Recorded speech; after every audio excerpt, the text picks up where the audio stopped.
우리 함께 사도신경으로 신앙 고백하시겠습니다. 나는 전능하신 아버지 하나님 전지의 창조주를 믿습니다. 나는 그의 유일하신 아들 우리 주 예수 그리스도를 믿습니다. 그는 성령으로 잉태되어 동정녀 마리아에게서 나시고 본디오 빌라도에게 고난을 받아 십자가에 못 박혀 죽으시고 장사된 지 사흘 만에 죽은 자 가운데서 다시 살아나셨으며 하늘에 오르시어 전능하신 아버지 하나님 우편에 앉아 계시다가 거기로부터 살아있는 자와 죽은 자를 심판하러 오십니다.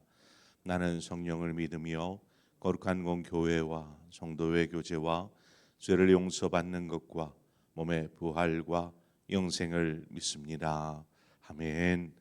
우리 함께 찬송가 406장 우리 함께 찬송하도록 하겠습니다. 고난 내 영혼 편히 쉴 곳과 우리 함께 406장 찬송하겠습니다.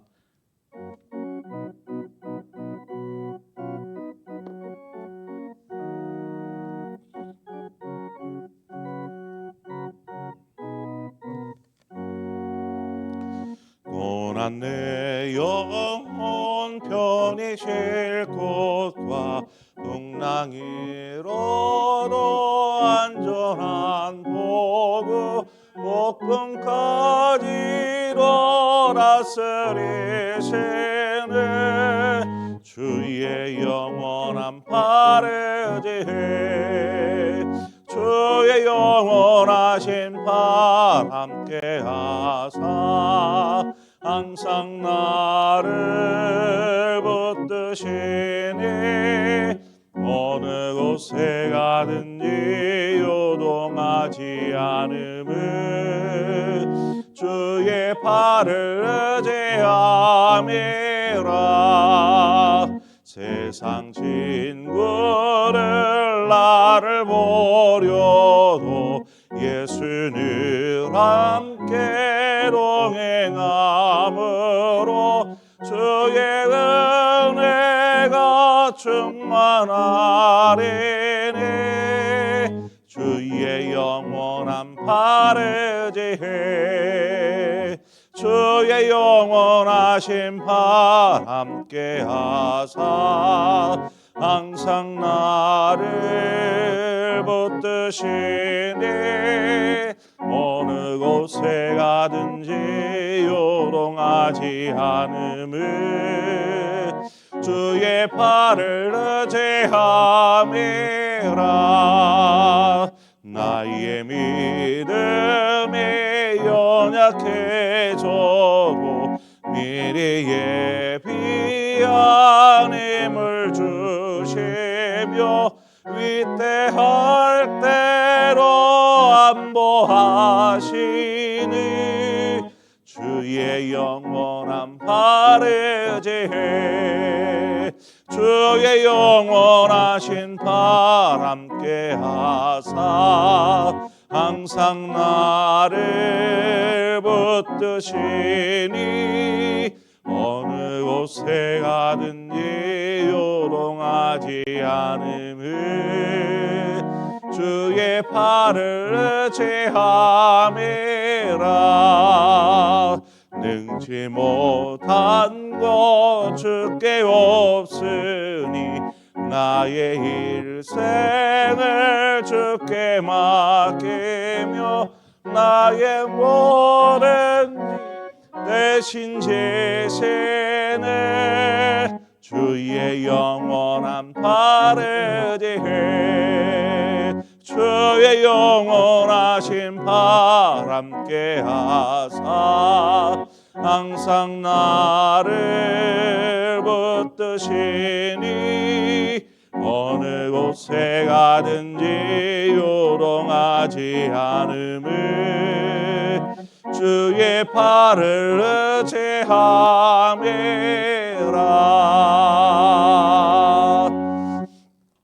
아멘. 하나님 말씀 보겠습니다. 욥기 26장입니다.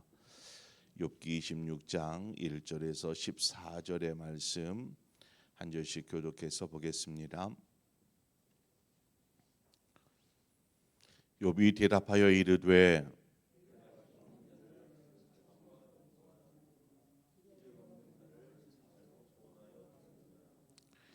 지혜 없는 자를 참 잘도 가르치는구나. 큰 지식을 참 잘도 자랑하는구나.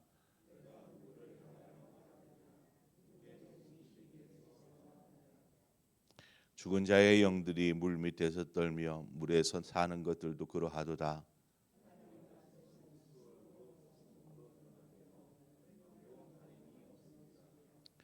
그는 북쪽을 허공에 펴시며 땅을 아무것도 없는 곳에 매다시며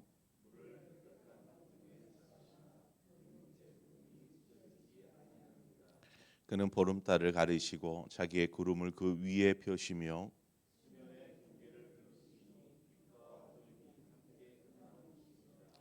그가 꾸짖으신즉 하늘 기둥이 흔들리며 놀라느니라.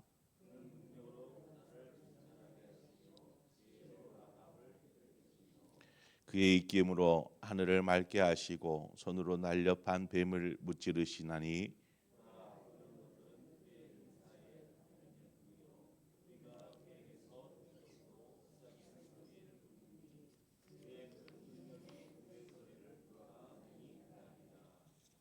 아멘. 빌닷의 말에 대하여서 이제 욥의 대답이 26장, 27장 이렇게 이어지게 됩니다.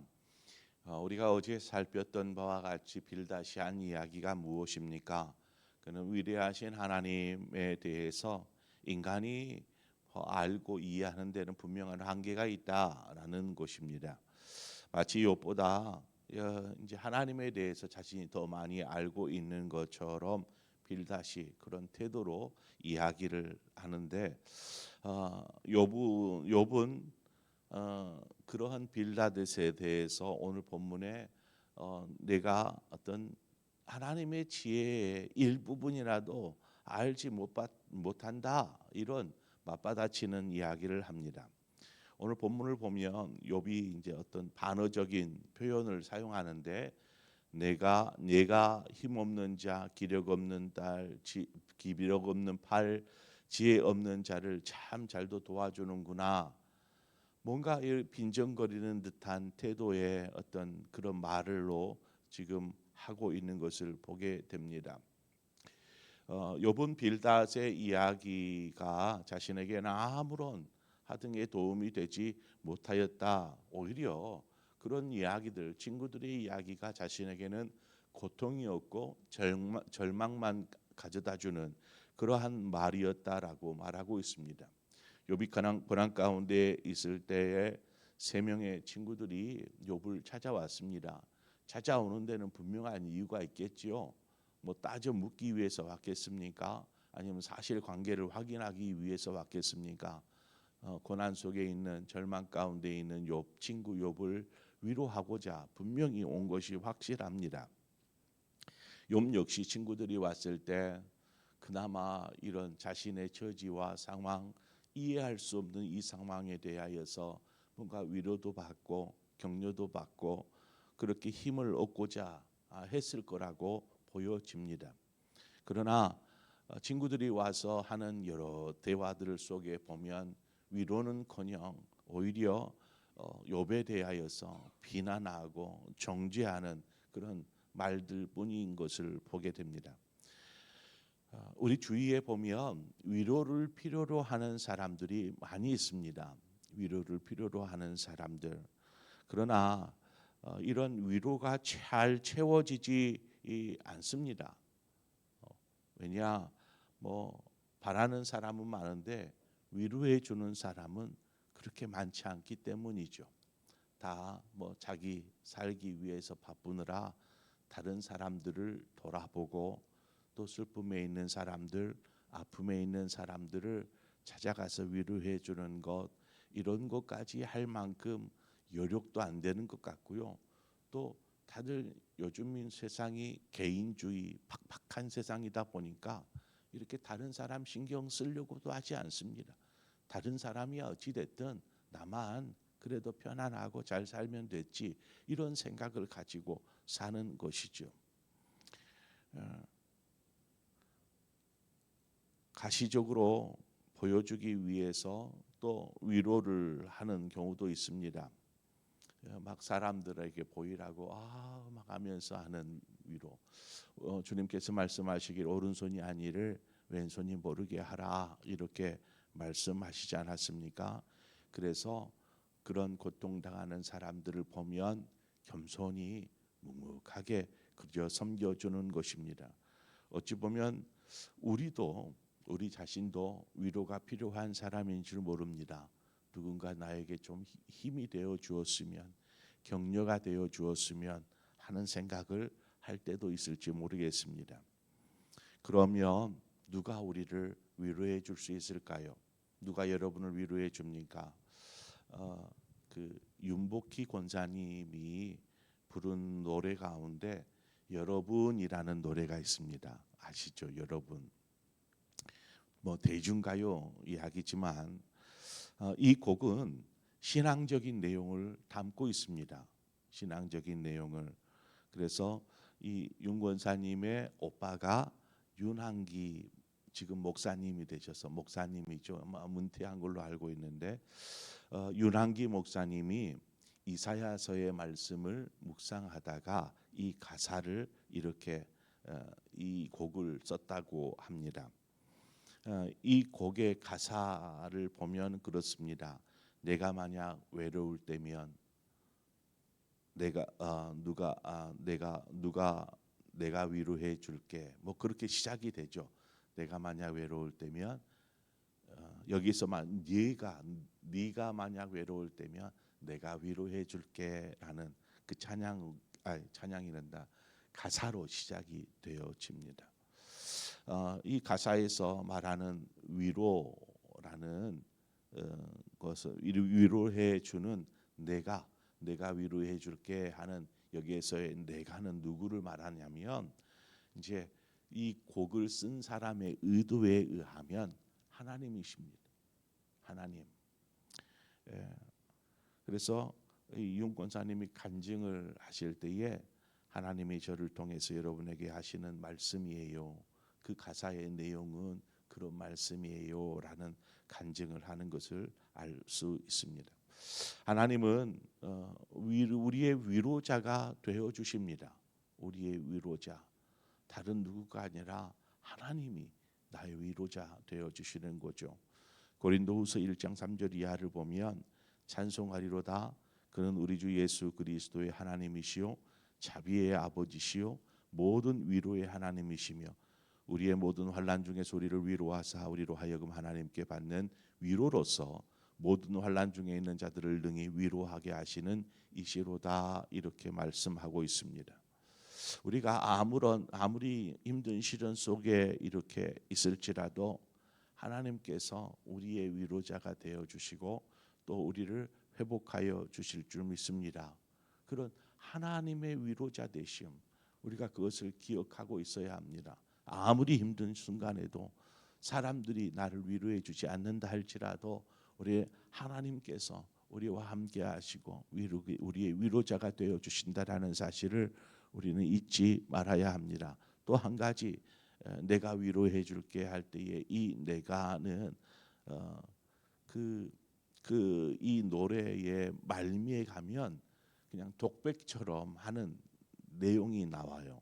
이게 노래가 아니고 그냥 뭐 이렇게 사람들에게 말을 하듯이 노래를 듣는 이들에게 말을 하듯이 이렇게 하는데 누가 날 위로해 주지?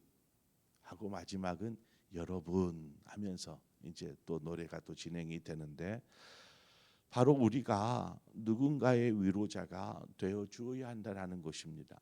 하나님이 분명히 위로자가 되어 주시지만 때로는 하나님을 느끼지 못할 때 위로를 받는다라는 것은 고통의 상황이 아닙니까? 고난의 상황, 어려울 때입니다. 그럴 때에는 좀처럼 마음을 열어서 하나님의 음성을 듣는 것이 쉽지가 않아요. 하나님이 위로자 되신다라는 것 알고 있지만 뭔가 실질적인 누군가의 내 귀로 들려지는 누군가의 내 어깨를 토닥여주는 손길과 눈길과 그런 소리가 필요한 것입니다. 그래서 사람을 통해서 하나님이 위로하여 주실 때도 있죠. 그래서 우리가 누군가의 위로자가 되어 주어야 합니다. 격려자가 되어 주어야 합니다. 힘이 되어 주어야 한다라는 것입니다. 여러분, 위로는 공감입니다. 공감. 내가 막 그 고통 속에 있는 사람 앉혀놓고 많은 이야기들을 해서 이 사람이 위로를 얻는 것이 아니라 그 사람의 아픔, 그 사람의 그 슬픈 감정들을 옆에서 공감하는 것입니다. 공감하는 것, 들어주는 것이죠. 그리고 끄덕끄덕 많이 힘들겠다, 얼마나 아팠어 하면서 공감해 주는 것이 가르치는 것이 아니더라는 것입니다. 위로는 막 그러면 이렇게 해봐, 그러면 아니 너 그건 잘못된 것 같아, 이렇게 하면서 이렇게 뭐 가르치는 것이 아니고, 위로는 공감입니다. 그 마음을 함께 나누는 것이죠. 함께 마음을 나누고 슬픔을 나누고 눈물을 나누는 것입니다. 그렇지 않고 뭔가 막 립서비스 하던 것처럼 뭐 위로하는 것은 오히려 그 사람의 마음을 위로하는 것이 아니라 반감을 사게 만들어 버립니다. 지금 욥의 친구들처럼 위로한답시고 와가지고 오히려 어떤 욥에게, 고통당하고 있는 욥에게 상처를 주고 절망케 하는 사람들이 되어 버리지 않았습니까? 우리가 욥의 친구들의 이야기들을 쭉 살펴보았습니다. 이 욥의 친구들의 이야기를 이렇게 내용을 보면 뭐 그들이 이야기하는 내용이 크게 잘못된 내용이라 할 수 없어요. 오히려 성경에 걸맞는 그러한 내용들을 욥에게 이야기합니다. 그래서 내용을 자체만을 놓고 뜯어보면 이 욥의 친구들의 이야기가 은혜가 돼요. 하나님에 대해서 좀 더 깊이 있게 이해할 수 있고 알게 하는 그런 말입니다. 그 말은 성경에 있는 여러 이야기하는 내용과 뭐 거의 별반 차이가 없습니다. 욥의 친구들의 말이. 그런데 왜 욥은 그 친구들의 말을 듣고 상처를 입고 고통스러웠던 것일까요? 무슨 말이 그들의 욥의 마음을 상처를 주고 했을까? 진리를 말하였는데 욥에게 아무런 유익이 되지 못하는 말, 오히려 해가 되는 말들이었습니다. 성경에서 벗어난 내용이 아닌데도 불구하고 그 말이 욥에게는 상처요, 아픔이 되었던 것이죠. 여기서 우리가 알 수 있는 것은, 비록 우리가 하나님의 말씀을 가지고 진리를 이야기한다 할지라도 어떤 고통당하고 있는, 위로가 필요한 사람의 상황에 맞지 않는 말은 오히려 도움은커녕 그에게 고통만을 더할 수 있다라는 것입니다. 고통만을 더할 수 있다. 욥의 친구들의 말은 욥의 상황에 그렇게 적절한 말이 되지 않았던 것입니다. 분명히 그 말이 틀린 말은 아닌데 욥에게 있어서는 무익한 말, 오히려 그의 마음을 상하게 하는 말, 그런 말들이었다라는 거죠. 우리가 누군가를 위로하려고 해도 그 사람의 어떤 지금의 상황 혹은 그의 감정 상태, 뭐 여러 가지 이러한 것들이 맞는 내용을 가지고 말씀에 기초하여서 그에게 이렇게 위로하는 것입니다. 그에게 전하는 것입니다. 그러면 그 속에 말씀의 능력이 나타납니다. 하나님께서 그 마음을 깊숙이 만지시고 위로하여 주시고 새 힘을 공급하여 주시는 것이죠. 그래서 잠언 25장 11절에 가보면 경우에 합당한 말은 아로새긴 은쟁반에 금사관이라, 이렇게 말. 경우에 합당한 말은 아름다운 쟁반 위에 있는 그 금사과와 같다, 귀한 금사과와 같다라고 말합니다. 이 무슨 말이냐? 때에 맞는 말, 시기적절한 말, 그 사람에게 적당하고 필요한 말, 이러한 말들이 얼마나 귀하고 아름다운가라는 것을 말씀해 주는 구절이죠. 주님께서 세례 요한의 세례를 받으시고 그 다음에 이제 광야에서 40일을 보내십니다. 40일을 보내신 후에 이 사단으로부터 시험을, 세 가지 시험을 받지 않습니까?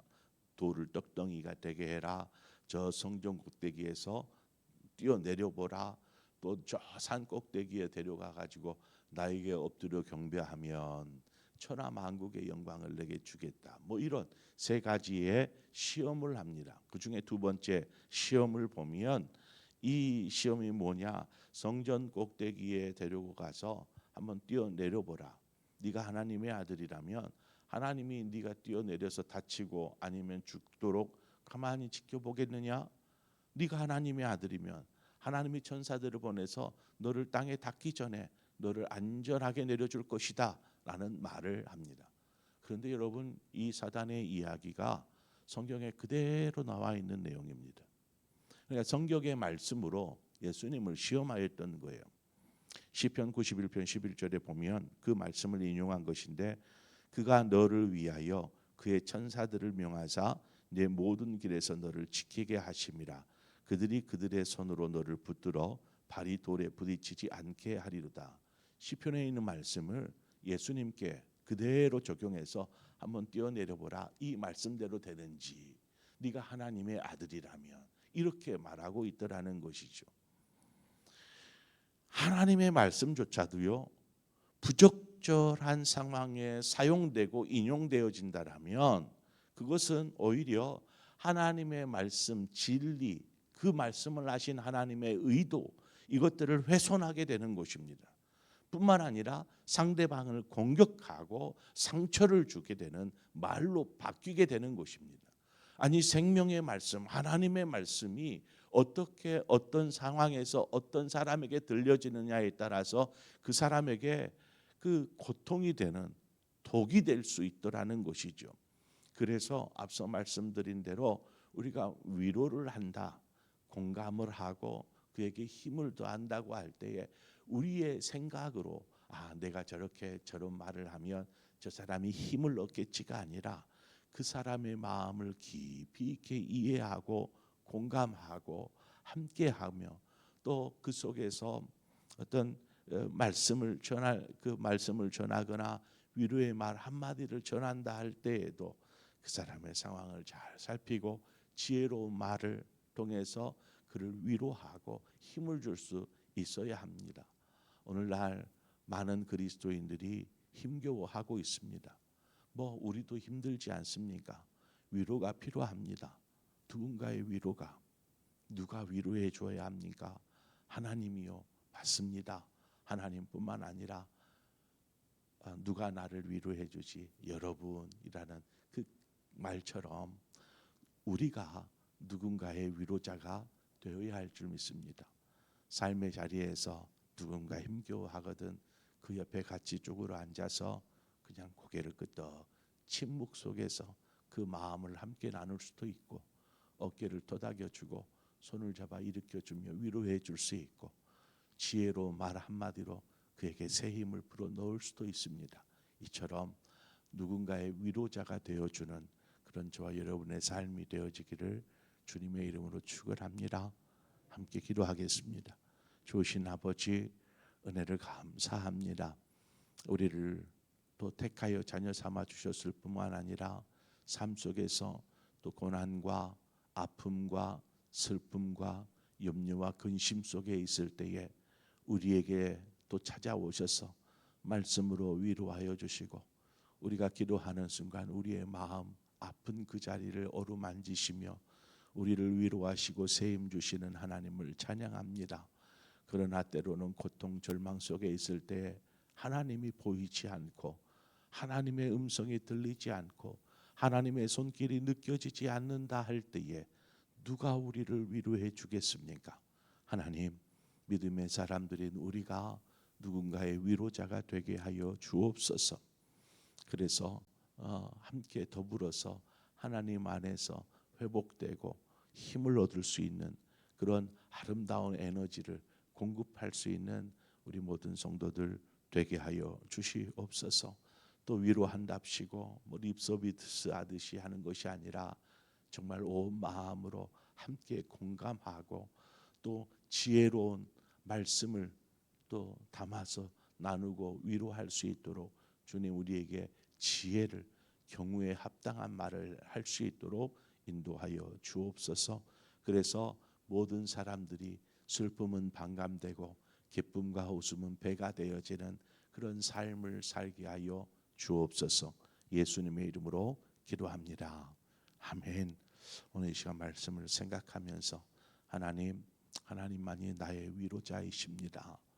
하나님, 우리가 위로가 필요하다라면 그 마음으로 하나님의 위로를 구하시기를 바라고, 또 누군가 고통 속에 있는 사람들을 본다면 우리가 찾아가 그들의 위로자가 되어줄 수 있도록 하나님이 위로자임을 알리고, 또 우리 역시 그들의 마음을, 그들의 슬픔을 위로하는 위로자가 되게 하여 주옵소서. 우리 그런 마음으로 함께 기도하고 더불어서 우리 교회 환우들을 위해서 기도하겠습니다. 그리고 지금 우리나라에 지금 물폭탄이 떨어진 것처럼 계속되어지는 폭우, 매일매일이 지금 비가 오고 있는데 이런 홍수 재난 피해 입지 아니하도록 안전하게, 또 혹여나 피해를 입은 분들에게 하나님의 위로와 또 빨리 소망 중에 그 회복을 복구하고 일어설 수 있도록 우리가 이 시간 함께 우리 위해서 기도하고 환우들을 위해서 기도하고, 내일 모레 우리 아동부 성경학교가 계획되어져 있습니다. 비가 계속 예고가 되어 있지만 좋은 날씨 주셔서 야외에 계획되어져 있는 계획들을 잘 할 수 있도록 여러분 위해서 기도해 주시기를 바랍니다. 함께 기도하고 여러분 각자의 기도 제목으로 기도하시다 자유롭게 돌아가시겠습니다. 함께 기도하겠습니다. 주신 아버지 은혜를 감사합니다. 오늘 우리가 말씀을 통하여서 하나님, 우리의 삶을, 우리의 신앙을, 우리의 마음을 다시 한번 돌이키고 하나님이 기뻐하시는 삶으로, 하나님 말씀으로 변화되어지게 하여 주시옵소서.